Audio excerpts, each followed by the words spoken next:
The gold, we had it, and we didn't even know what to use it for. And these people came, like you're saying, they brought value to it. Let me put it that way. Well, let's say that we had an abundance of gold, and they had an abundance of demand for gold, Okay. because they had decided that they were going to count their wealth on the basis of how much gold you had accumulated. Hi guys, I'm back again with my father, my grandfather, Mr. Mate on the net. So today we are going to learn a lot. Like today I'm Wodemaya. Wodemaya talks about Africa, history and everything. Today I've taken your space, forget it, Maya. Mr. Mate, welcome once again. Thank you.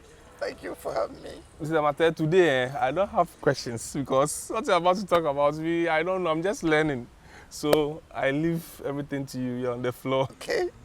I will just give you a brief overrun of the immediate proceedings in Ghana before we became a nation.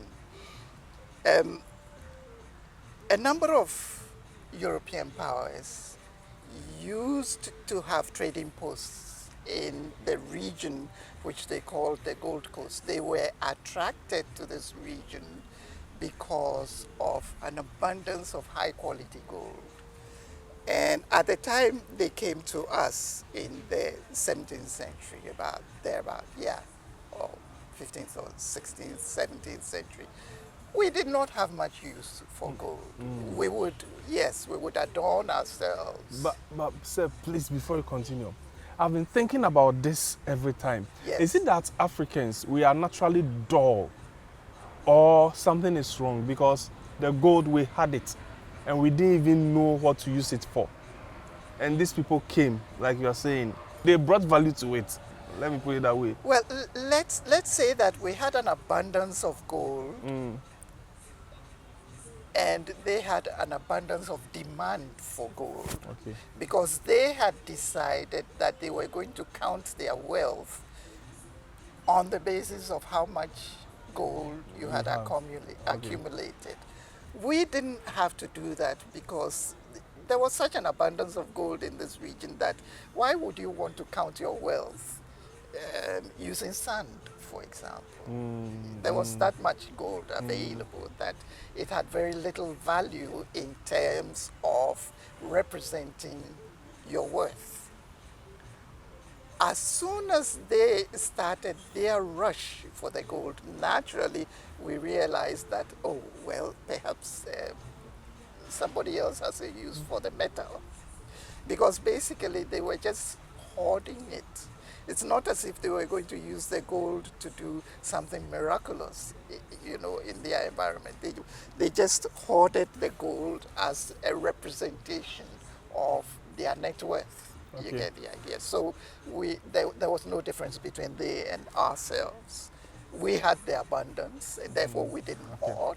They were lacking in the gold. So they were hoarding it. And they came. Because I was really thinking, is it that we are dull and we don't know the value of gold? I now understand.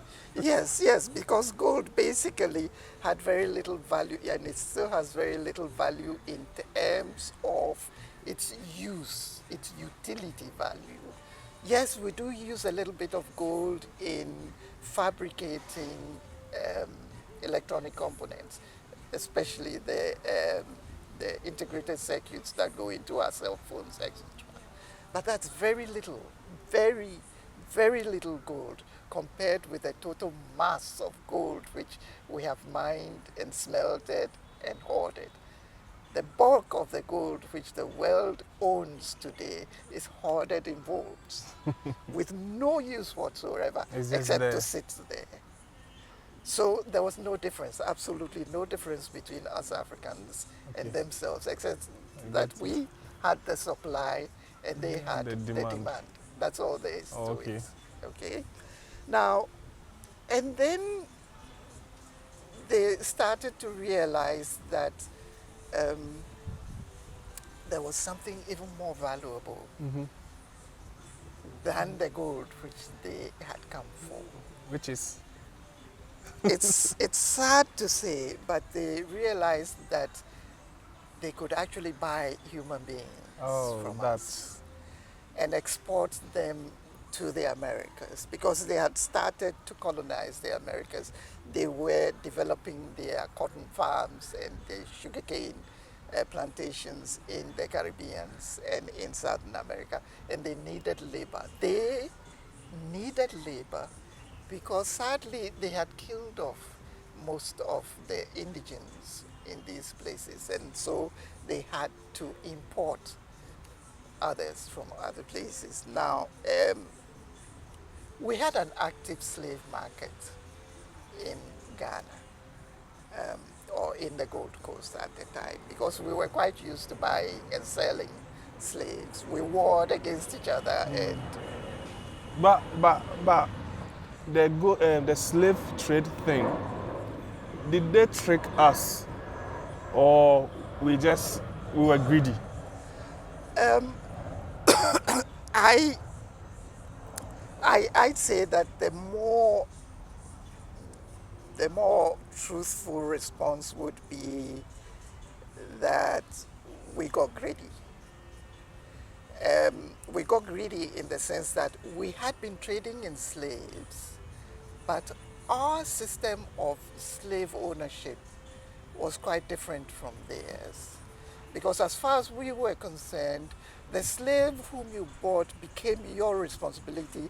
He became part of your household, and you were obligated to oversee his well-being, even to the extent of marrying him off, to an eligible person, either a woman or if he was a man, or to a man if your slave was a woman.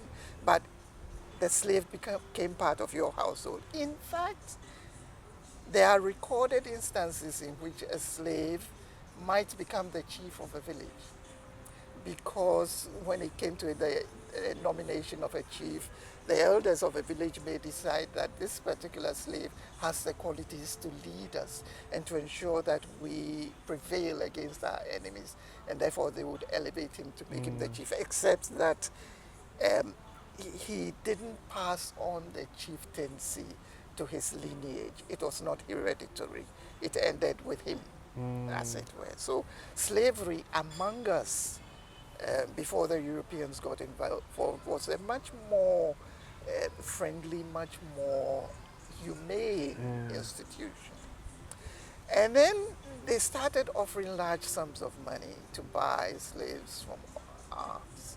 And we realized that it was more lucrative to sell to the Europeans than to either keep the slaves or use them in, our farming or fishing industries, and therefore, or mining industries.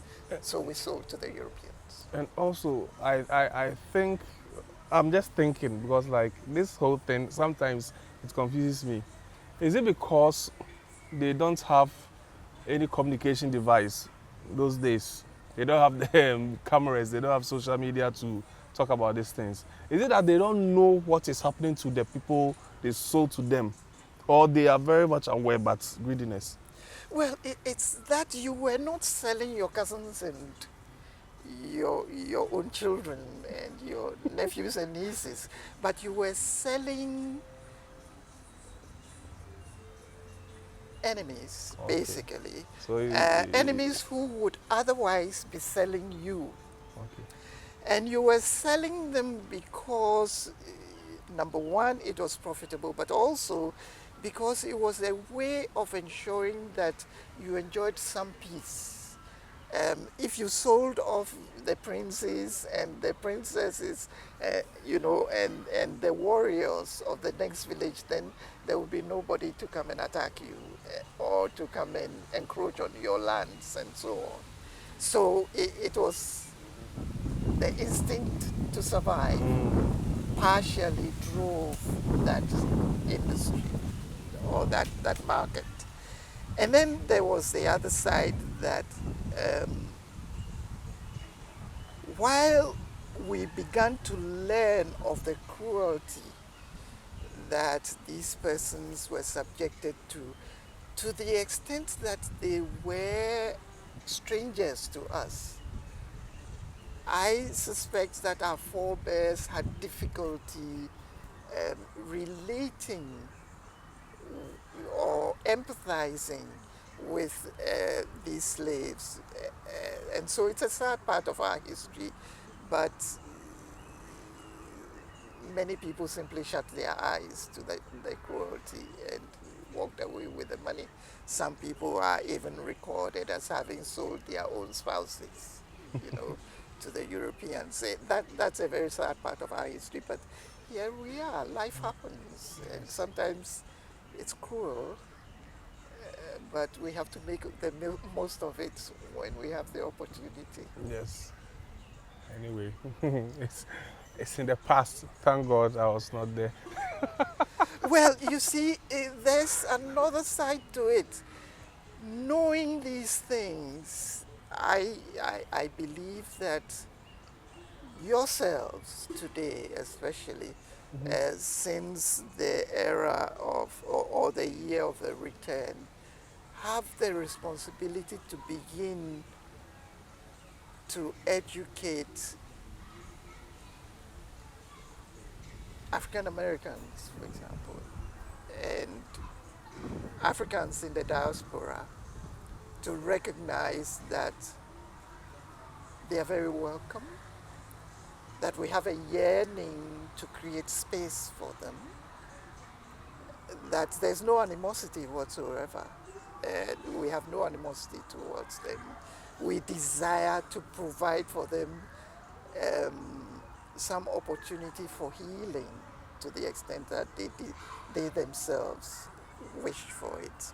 Now, in saying these things, I'm not in any way advocating that we encourage African Americans to leave, for example, the United States, or encourage, other Africans in the diaspora to leave their domains and come back here.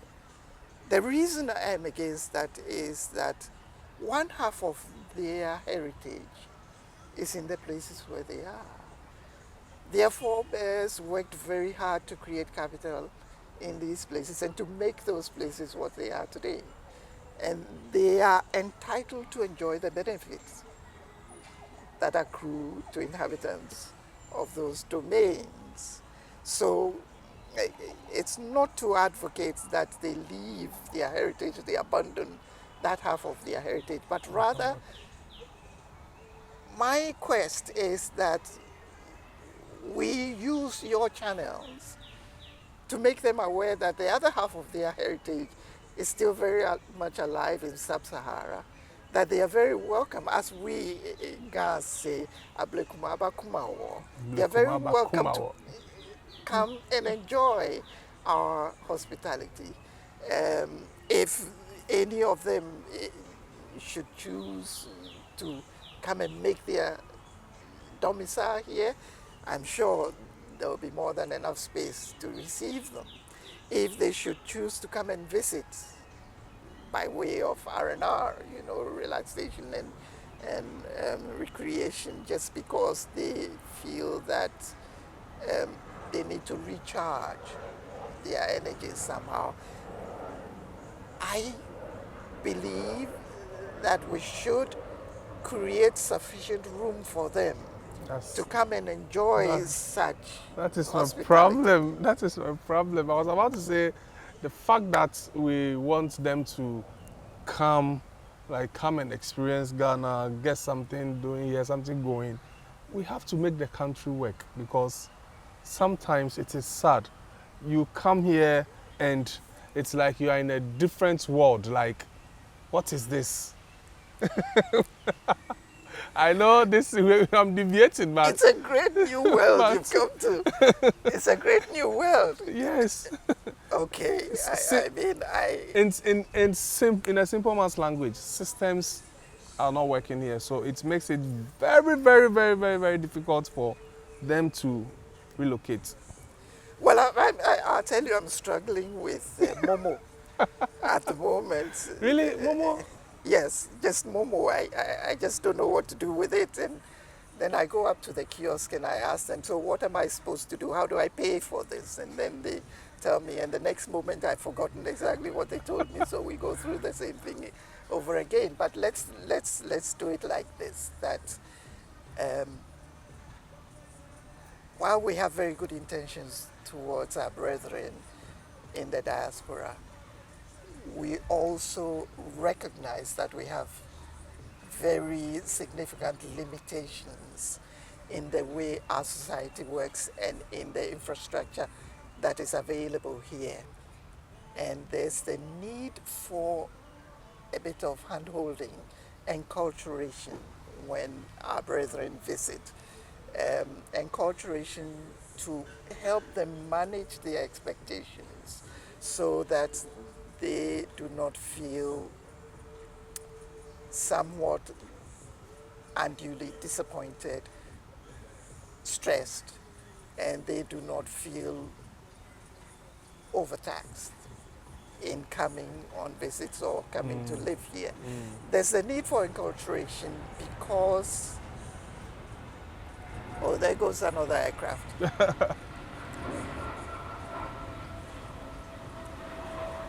Just give me a minute. You know, one of the things which I remember from my childhood is that we lived in Osu, and somehow there would be early dawn flights, and each time an aircraft would fly over, then all the dogs in the neighborhood would go mad. And there would be this howl after the aircraft as if to tell the aircraft that it had disturbed their sleep, you know. And they'd send the aircraft off with a lot of howling. But yeah, that's one of the things which I enjoyed very much, early dawn, about 4 o'clock in the morning. But as I was saying, there's a need for enculturation because inevitably visitors are going to find that their experiences here are quite different from the way of life in the countries from which they would have traveled to come here. And if we could have some institutional support for visitors, which manages their expectations, teaches them the basics of getting about, so that right from the beginning they know which paths to take and which paths to avoid, I suspect that they will have a much more enriching experience. In fact, that brings me to another angle of this conversation, which is that, to my mind's eye, perhaps one of the greatest contributions we could make, which would make the year of return a more institutionalized measure, would be to organize tours for young African Americans. Perhaps, I can't imagine which would be the best age, perhaps just before their senior year or something. Come spend a month, come spend summer in Ghana, visiting the slave castles, participating in festivals, participating in sporting activities like basketball clinics, participating in youth sporting activities, so that there's some connection between them and youths in this country, all in order to give them a sense of belonging, to make them realize that this other half of their heritage is very much alive, and there's nothing hostile. There's no feeling of hostility towards them, but rather they are very welcome and much celebrated and